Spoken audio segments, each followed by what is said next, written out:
Welcome to All Things Possible. I'm Kris Barney, and I'm excited to share with you a topic today that I am passionate about. In fact, in my book, I wrote about this in a couple of different chapters in my book.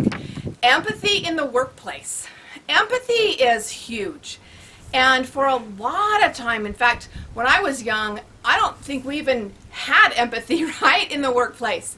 But empathy has become a huge thing in the workplace.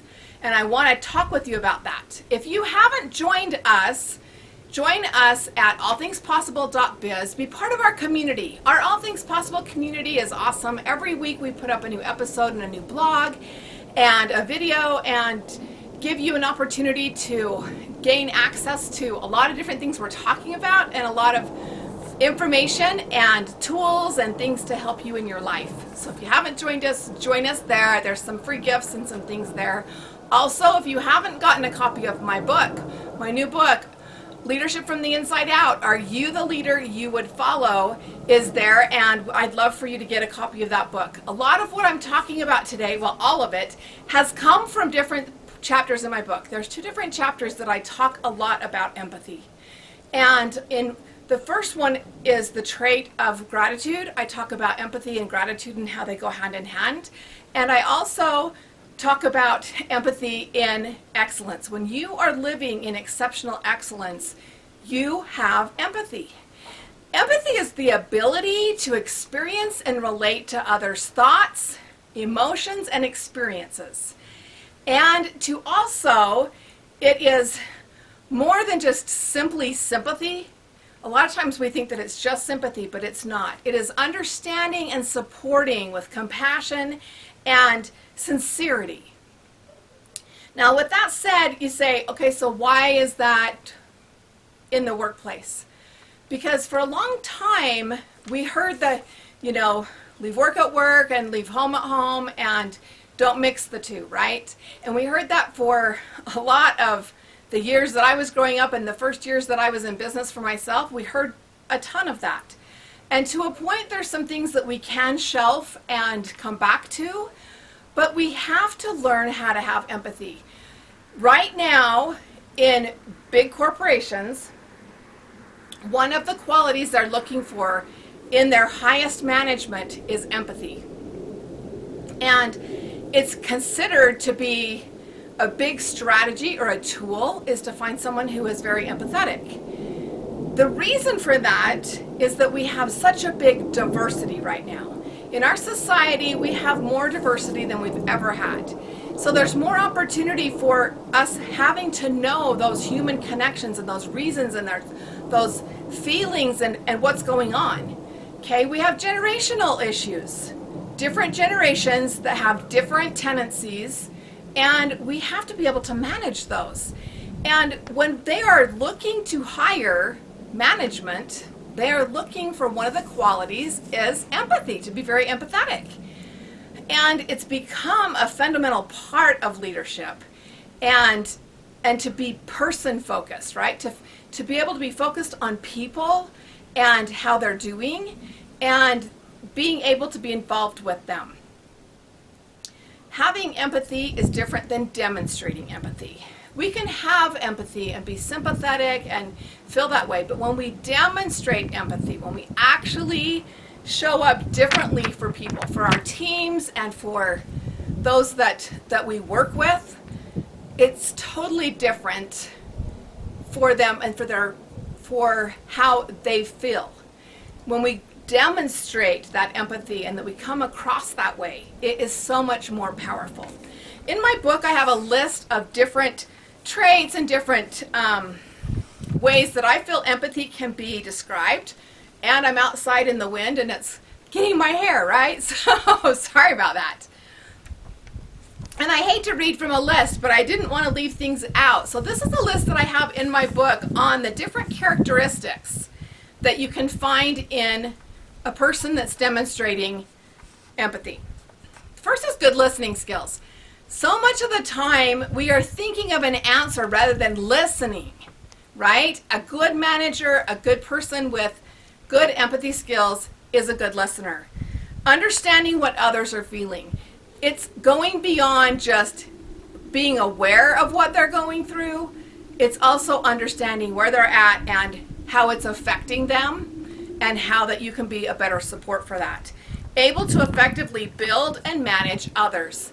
It's impossible to be a good manager and to build and help others without good empathy skills. In fact, millions and millions of dollars is being lost in corporations right now because management doesn't have empathy. And they're replacing those managers because empathy has become such a valuable skill to attain and to have and to be showing to your teams and your company. We need to show compassion and concern. Not only, being aware of a situation, but the concern of knowing. We have so many people going through so many things. You've got people that are going through cancer and chemo, and when we used to have things years and years ago, you would have a surgery and you'd be in the hospital for a long time, a week. And now we're in and out of the hospital and we feel like we can return to work quickly. We have chemo in a pack on our bodies, doing chemo during the day as we walk around, right?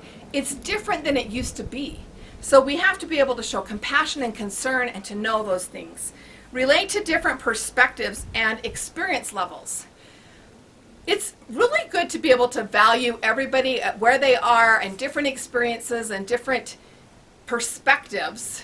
And it helps us when we have empathy because we can actually value that input at a higher level. Able to relate to different age groups, seeing qualities in every generation. I did mention this quickly, but it is huge out there, the different generations and the different ways that we know things and learn things and do things. And every generation has its valuable attributes, but we have to have the empathy to be able to blend with those and to see the good and not focus on the negatives or the things that we don't appreciate, right? We have to be able to see both sides of it. We have to value, the younger generations that are really technology and tech savvy, and even more so than the middle or older generations. And I don't want to say that as older in ages, but there are different generations and different things and qualities that we see. And we need to be aware of those and how we can bring out the best in those. And empathy helps with that. Increased awareness and perspective of how things affect others.